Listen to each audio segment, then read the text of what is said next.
everyone and welcome to my channel. I've talked about two cases related to basements. One had a shocking number of deaths in the northeast of China, and the other was a strange case involving human trafficking and manipulations.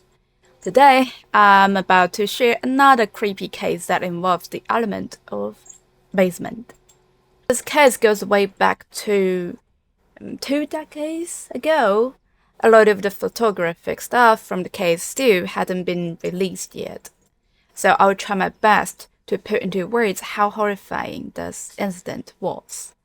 Plus, today's case deals with harms to minors, so if that bothers you, feel free to bail on this video now and I will catch you next time. And hey, do you want to subscribe now? Trust me, what's going up next is gonna be pretty rough. And I don't think I'll be able to recommend my channel after what I'm about to spill.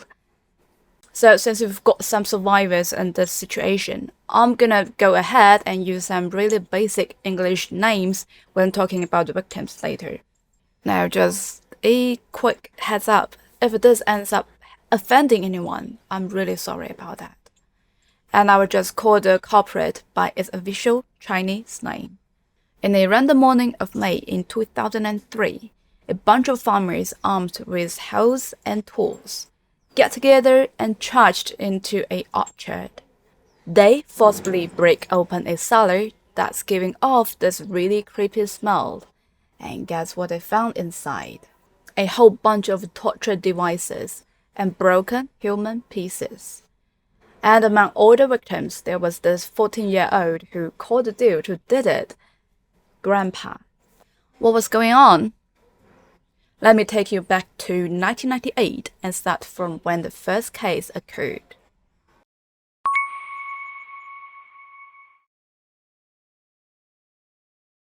In March of that year, Shanxi province was covered with flowers as far as the eye could see. Plants were putting on a really vibrant show in preparation for the autumn harvest. The Pear orchard, especially the one owned by Dang Cheng Xi, was absolutely stunning. The pear blossoms in the entire yard made it look like a total paradise with flowers everywhere. It's so eye-catching, attracting attentions from a whole bunch of people. In the same village, there was this kid named Lily, who was referred to be one of those left behind children. As her parents were both working in faraway cities, so she had to live in the countryside with her grandma, who was around 50 years old. On this day, Lily was just chilling in her yard, doing her homework, while her grandma had to handle the fields to make a living. Seizing the opportunity when nobody was watching, Dang Cheng Xi sneaked into Lily's home to have a chat with the little girl. He mentioned that his pear trees were blooming like crazy, looking super beautiful, and asked Lily if she wanted to swing by and have some fun. Although Lily had been taught not to go anywhere with strangers, the person striking up a conversation with her was Uncle Dang from the neighboring house. He wasn't a stranger, and everyone knew how beautiful his pear orchard was, right? Lily was a quiet and well-behaved little girl. Many of the rural kids in the village would hang out together in groups around the village and in the fields. But no one dared to go into Uncle Dang's yard to play because he always chased them away. Lily usually didn't get to join her village buddies on their adventures. But if she went to Uncle Dang's yard to check out pear blossoms, she could come back and brag to her friends, right? They had been to all sorts of places, but never really explored a fruit orchard like this. So this was Lily's chance to have a blast. And so, Lily happily took off with Dang Cheng Xi. As soon as the two of them entered this orchard, with Lily's chilling on his back, Dang Cheng Xi looked around, craning his head to the left and right, making sure no one had seen them entering his yard, and no one was following them. Once he was sure, He breathed a sign of relief, turned around, and closed the gate to his yard. Now it was just him and Lily in this place. Lily was only 10 years old, but God, she was so pretty. Too pretty to trigger Dang Cheng Xi's evil urge. He dragged her into this cottage in his orchard and gagged her with this iron clamp so that she couldn't make out a sound. Seeing tears flooding down her tender and smooth baby-like face, Dang Cheng Xi got sexually erected. He stripped her naked and molested her, raped her with the worst possible ways he had learned from some dodgy videotapes. The torture lasted like forever. And when he finally done with the girl, Dang Cheng Xi tied her legs and hands so she was as motionless as a cicada nymph.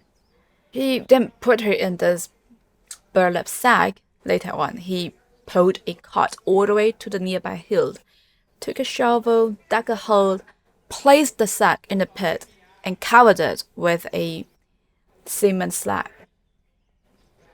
After that, Dang Cheng Xi took a few walks around the village and near Lily's house, making sure there was no fuss about her missing. It was only then that he began to feel more relaxed.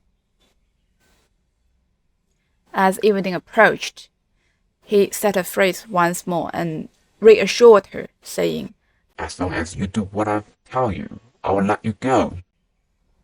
Lily nodded, tears welling up in her eyes. And then Dang Cheng Xi violated her again, seeing how tearful and weak that poor girl was.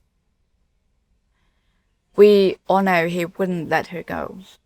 Even strangers who commit robberies know to cover their faces, let alone someone who commits a crime with people they know. Dang Cheng Xi this time removed the iron clamp but sealed her mouth with plastic tapes.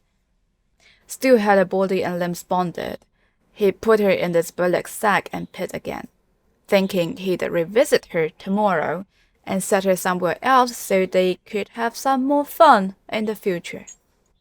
After the sun went down, Lily's family finally realized that she was not home, and the folks from the village started looking for her, with the family of course, and the loudspeakers in the village blasted her name. Dang Cheng Xi got in on the action too, throwing out ideas. But you see, with the help of Dang Cheng Xi, he was there to make sure that nobody could find out where Lily was hiding. The next morning around 9 a.m., Dang Cheng Xi rushed to dig Lily out of the pit and called her name softly. However, there was no response. And Lily never opened her eyes again. Dang Cheng Xi didn't expect this and hurriedly buried her body under one of his pear trees in his yard. The nighttime temperatures in early spring in Shanxi province were quite low at about 11 Celsius degree.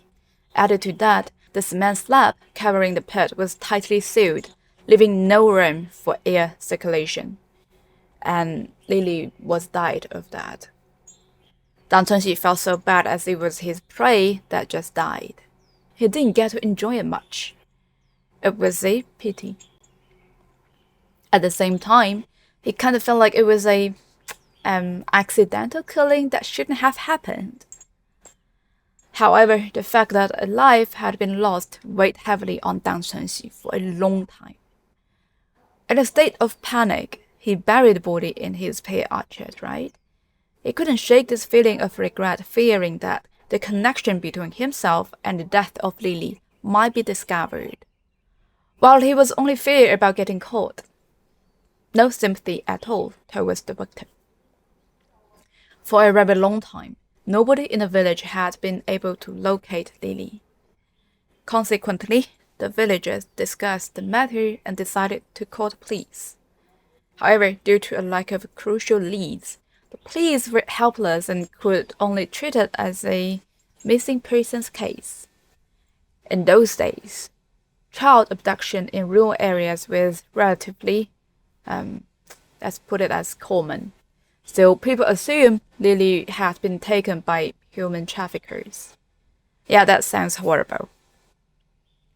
With the girl nowhere to be found and limited communication options at the time, the chances of recovering abducted children scattered into remote places were slim. Inevitably, Lily's family gradually gave up on the search, hoping that the people who had taken her away could treat her well.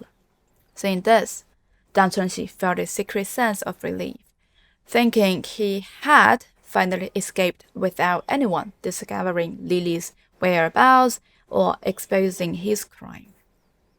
So by 2001, his uncontrollable desire resurfaced, shrouding what little remained of his humanity.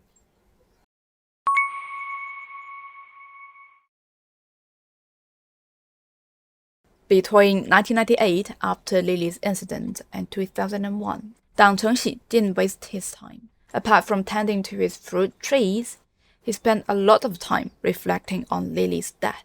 However, this wasn't driven by a newfound sense of remorse or guilt, but rather by the belief that digging a simple pit wasn't sufficient.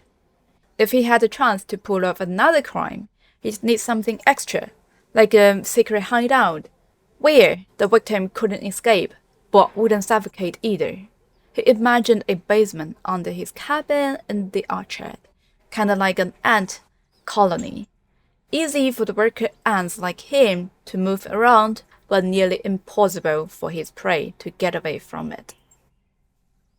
Dang Cheng Xi decided to dig a cellar under his cabin in the Pear orchard, a 6-meter square chamber about 2 meters in height. It took him over a year to complete the excavation, because the whole point of this cellar had to stay hush-hush. He had to do all the digging by himself. He also took steps to hide the entrance, making it pretty much impossible for anyone who didn't know his Pear orchard to stumble upon it. And within the cellar, he set up a small bed with some scrap wood he gathered from here and there. But the cellar still felt a little empty to Dang Cheng Xi. He thought of the reason why he dug it out from the first place, so might as well decorate it with all these torture tools he could think of, like some iron clamps, gags, hooks, whips, ropes, and chains. Well, that is limited to my imagination. However, feel free to let your imagination run wild, as this person was anything but ordinary. Dang Cheng Xi was finally satisfied with his preparations. Now everything was in place. He only needed the right opportunity. On this random day, Dang Cheng Xi was coming back from delivering some fruits to the county town. He bumped into this upset girl walking along a small road. So Dang Cheng Xi decided to chat her up. After a quick chat, he found out that her name was Jennifer, and she had stormed out of her house after this big fight with her husband. Dang Cheng Xi was stoked to hear this and acted all concerned, asking, "Miss, you've left home without a place to crash, and I ran a pear orchard, I could really use some extra hand. And how about you come work for me? You will have a place to crash and make some cash. What do you think?" Jennifer was originally from a different province and married to this specific village. So after her big fight with her husband, she didn't really have anywhere to go. And she thought Dang Cheng Xi seemed like a pretty honest and reliable person. And he kind of looked like this. He let her guard down and agreed to accompany him to this pear orchard. Guess she didn't really think about it, and this orchard of his isn't too far away from where she and her husband lived anyways. She could crash there for the night, freaking out her husband, and then head back in the morning to spill the beans that she got a job offer. That's a way to win the argument with her husband, I guess. It wasn't until Jennifer sensed that something was seriously wrong that she had no chance to get away. Dang Cheng Xi knocked her out, tied her hands and feet, and locked her in this freshly dug cellar he made.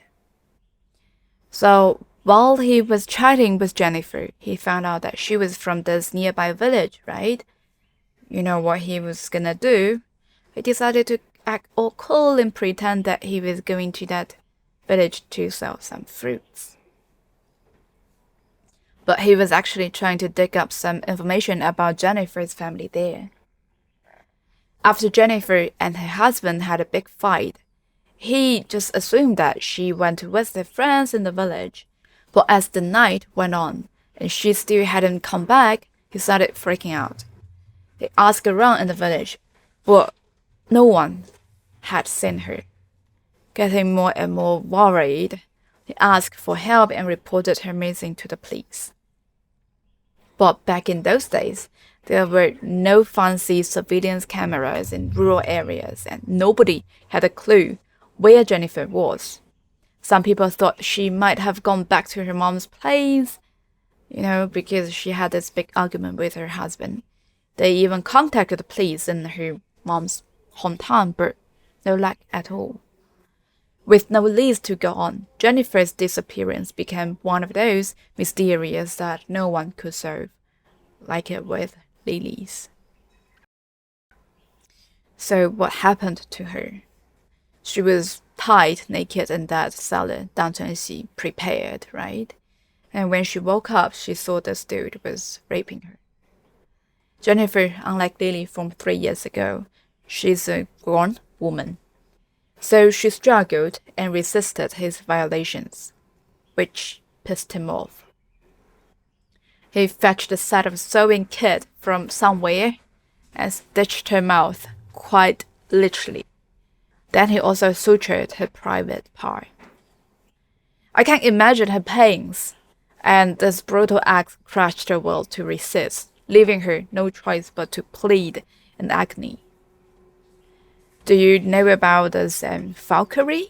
It's said to be the means used to tame the majestic eagles soaring in the sky on the grasslands, and Dang Cheng Xi is like a victorious falconer. After acquiring his pet, it was as if he brought rewards in the forms of antibiotics, hemostatic agents, bandages, and basic medical supplies to her, providing simple first aid. Jennifer became his sex slave there in the dungeon. She had to endure inhuman tortures, literally, on a daily basis. Dang Cheng Xi was born in 1953, and he was 48 years old in 2001. But years of farm work, like planting trees and crops, make Dang Cheng Xi's body very strong and muscular.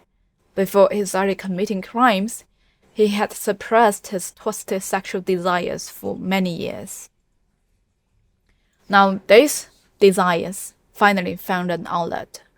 He built his happiness on the pains of others and seemed to become happier by the day. But Jennifer was being driven mad. The physical and psychological torment she endured daily left her in unbearable agony. Perhaps as a self-preservation mechanism, her brain could only reduce her suffering by confusing her mental faculties. So Jennifer gradually lost her sanity. Dang Cheng Xi didn't care if she was insane, as long as he got to do whatever he wanted to her, and she'd scream and cry and had tears in her eyes. But Jennifer finally closed her eyes forever in this one last rape. This time, Dang Cheng Xi wasn't as panicked as when he was dealing with Lily, as he knew if he buried Jennifer under his trees in the orchard, no one would discover her death, just like he had experienced with Lily.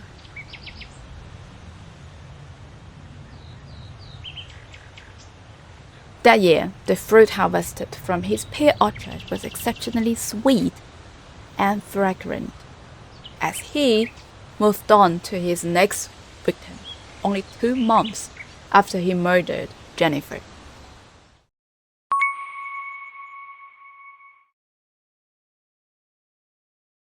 Olivia was another young woman from a neighboring village of Dang Cheng Xi. She worked in town, commuting alone to and from work. After a few days of stalking, Dang Cheng Xi figured out Olivia's travel routines, so he waited for her along a quiet path and kidnapped her.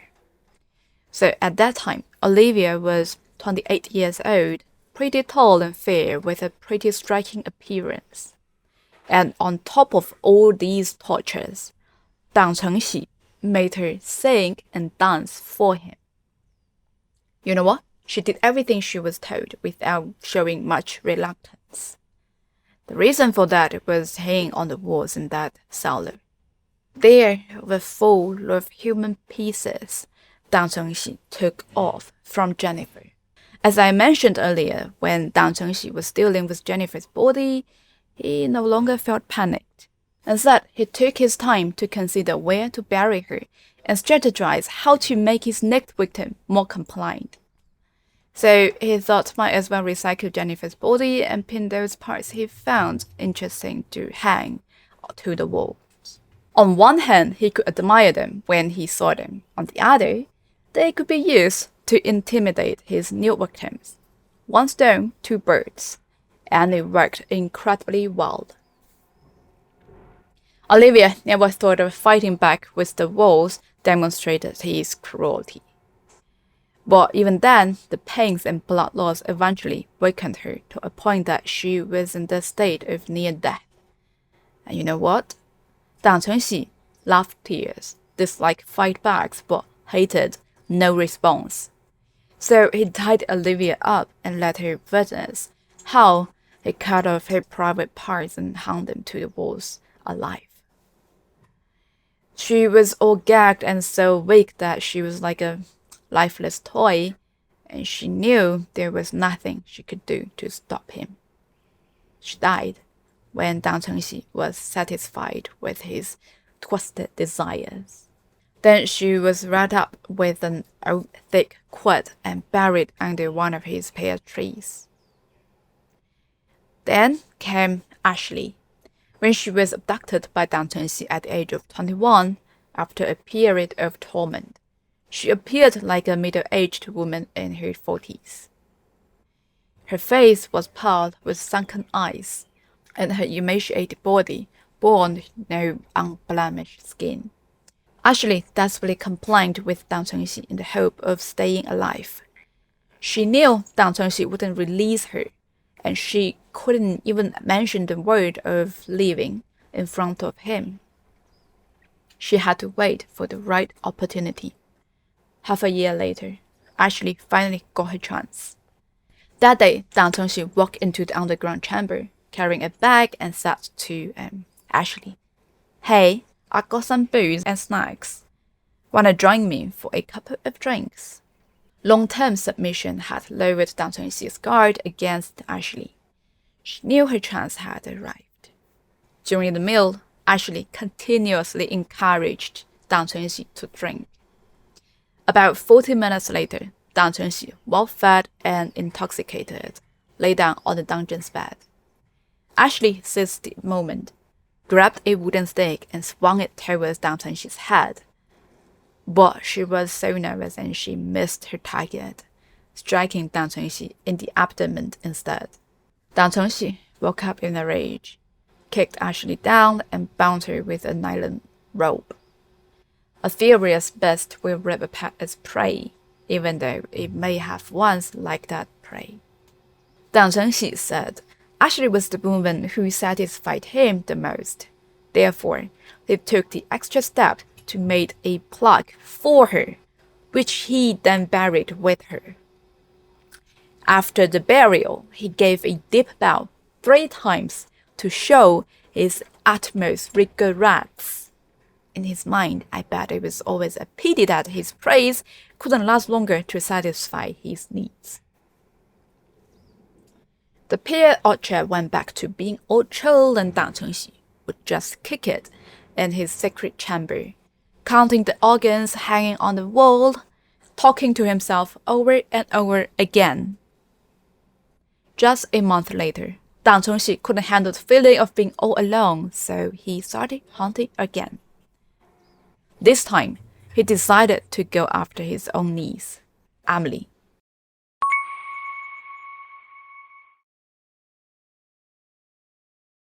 In May 2003, the SARS pandemic was going on.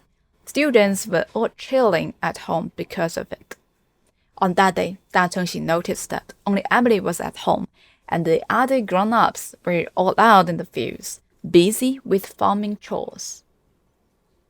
Seizing the chance when no one was around, he quietly made his way to Emily's house and invited her to join him for fruit picking in his Pear orchard. And because they were remote family and all, Emily didn't have any reason to think that he had any ill intentions or anything, right? She went along with him. Emily never saw that coming. The usual nice and friendly Dang Cheng Xi turned into a totally creepy and weirdo as soon as they stepped into the pear orchard. It was like he transformed into a whole different person. He gave her this really creepy look and was like, Hey, starting now, you're gonna be my girl, and if you're good, I'll hook you up with some goodies. But if you messed up, you're gonna be sent straight to afterlife. No joke. Emily was taken aback and bewildered, feeling extremely frightened while she was raped and tortured by him. It was so painful that she passed out during the abuse. Dang Cheng Xi still had unfinished urges, but when he saw her faint, he couldn't decide whether to wake her up and continue, or go out to check out on her family. And out of nowhere, he heard the village's loudspeaker starting to play something in a loop. Dang Cheng Xi realized something wasn't right. Emily's family had probably noticed her not being around and was probably out there searching for her. So like when Lily disappeared 5 years ago, I bet the whole village got super worried about missing kids. Just a few hours of going missing would be enough for them to start looking. In a rush, he quickly glanced at the knocked-out Emily lying on the ground, swiftly tied her up, took off without giving it a second look. Just like when Lily went missing, Dang Cheng Xi had to go out and join the villagers in their extensive search to avoid them reaching his pear orchard. As Dang Cheng Xi hurried towards the village, a small feeling of uneasiness bothered him, though he couldn't figure out why. After careful consideration, he reassured himself. So Emily was already knocked out and tied up in the cellar, and there was absolutely no chance for her to get away. Right? But he thought to himself that he'd have to go back and double-check after helping out the villagers with the search. Seeing the search team of the village getting together, Dang Cheng Xi shook his head, got his emotions and face in check, and joined them in their effort. On the other hand, Emily, who was stuck in the cellar, slowly came back to her senses, with the faint sound of the loudspeaker in the background. She woke up and immediately noticed that Dang Cheng Xi was not around. Ignoring the pain, Emily checked out her surroundings, like taking note of the creepy meat pieces hanging on the walls and the rusty iron hooks piled up in the corner. Feeling super scared that Dang Cheng Xi might come back any second, Emily's heart was racing as she frantically tried to wiggle her wrists and ankles, feeling the ropes that tied her getting looser, little by little, despite her immense fear. Emily decided to take a chance. Maybe she could make a run for it before that monster come back. She crawled toward the corner with the iron hooks and continuously used their sharp edges to grind away the ropes on her wrists. The ropes seemed to be tied kinda loosely over time, and Emily managed to free her hands easier than she had expected. She quickly untied her feet, because the daylight was fading and the loudspeaker's message was ending, and the demon could pop up at any moment. Emily was totally freaked out and super anxious because the door to the creepy cellar was locked from the outside, and there was no way to open it from the inside. What could she do? Desperate and panicked, Emily noticed a shovel among the tools in the corner. Without further hesitation, she decided to dig a hole. Emily had no time for tears. She picked up the shovel, identified the vulnerable spot in the wall, and began pounding. In no time, she created a hole that she thought she could squeeze through. Without wasting any more time, Emily completely ignored the pain as her skin scraped against the extremely rough wall and somehow managed to squeeze herself through that small hole. While she was hiding in the bushes, she still couldn't believe she had pulled off escaping that nightmare. Despite the fact that she grew up in the village, she had never been out after dark before. And the Pear orchard was located somewhere outside the village. She couldn't figure out her way home in the darkness. Emily was lying in the woods, hiding in the tall grass, hoping that Dang Cheng Xi wouldn't suddenly appear and capture her again. She listened to the chorus of insects that filled the night, getting louder and clearer. Finally, Emily let out a sigh of relief, realizing that everything had quieted down. She was all by herself, just her being there. In this moment, she finally got time to think about this terrifying events over the day. Feeling mistreated and still scared, Emily decided to wait until the sun came up, when she could confidently find her way home. She was afraid of navigating the dark, unfamiliar roads at night, worried that she might escape one horror only to accidentally end up in the hands of her captor again. Dang Cheng Xi and the folks spent the whole night scouring the village and its surroundings. He made sure not to raise any eyebrows, subtly guiding each person in various directions to make sure nobody wandered near his pear orchard. As the crack of dawn approached, after a whole night of searching, they eventually went their separate ways, letting everyone head back home and catch a few hours of shut-eye. No doubt they would gather again later to carry on with the search. Alright, so Dang Cheng Xi, with his tired body, was on his way home, but then he remembered that Emily was still stuck in the dungeon. His anxiety came full force back, and he was like, I can't just ignore this. No. So he made a decision to take a little detour to the pear orchard and see how she was doing. So, as you might expected, Dang Cheng Xi found out that Emily was gone and there was hole in the wall. He was really ticked off and he knew it when he left for the searching. Getting all annoyed and freaked out, Dang Cheng Xi started to panic. So this dude had absolutely no clue where this girl had disappeared to, but he was dead set on tracking her down and giving her a piece of his mind. Meanwhile, down in a creepy old dungeon, Dang Cheng Xi was racking his brain trying to figure out what to do next when he started hearing all kinds of commotion coming from above. Like, there was some serious chaos going on in the rickety wooden cottage in his pear orchard. His heart skipped a beat. He bolted out of the dungeon and saw a furious bunch of guys from the village, armed with tools and farming gears, storming towards him. They were really determined to catch him. Dang Cheng Xi barely managed to escape, getting hit a bunch of times along the way. He was totally beat up. When the cops showed up, they were like his saviors from getting his ass kicked by the angry villagers. Dang Cheng Xi knew for sure that it was Emily who had come home.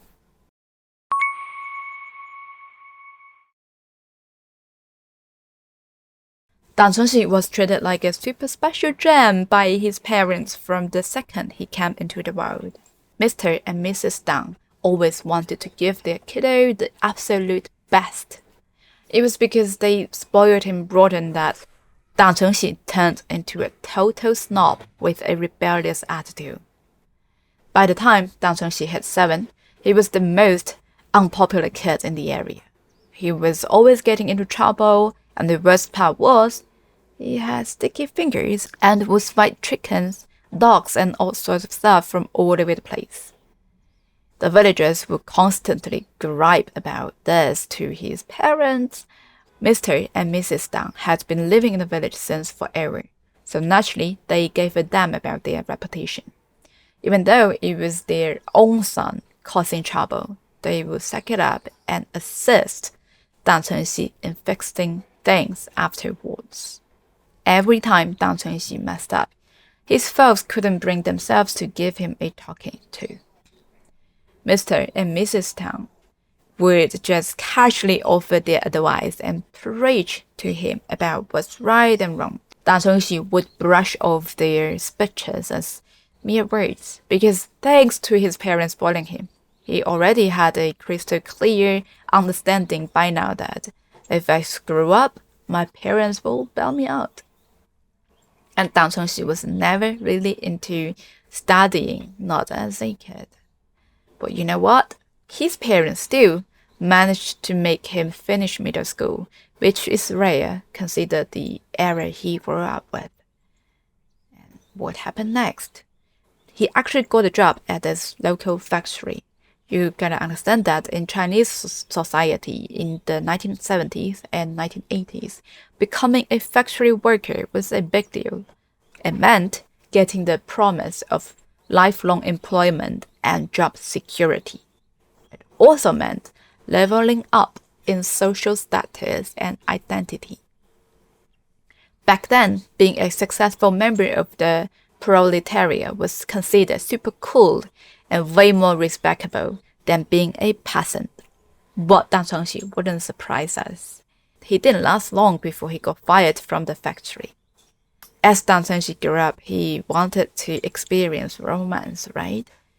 But unfortunately, Dang Cheng Xi was not blessed with height or good looks, and his questionable character made it difficult for him to find a partner.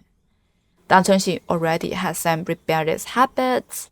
Back then, he used to enjoy spying on women in the bathroom or while they were taking a bath, and having a blast watching sketchy adult videos and dodgy video stores in town.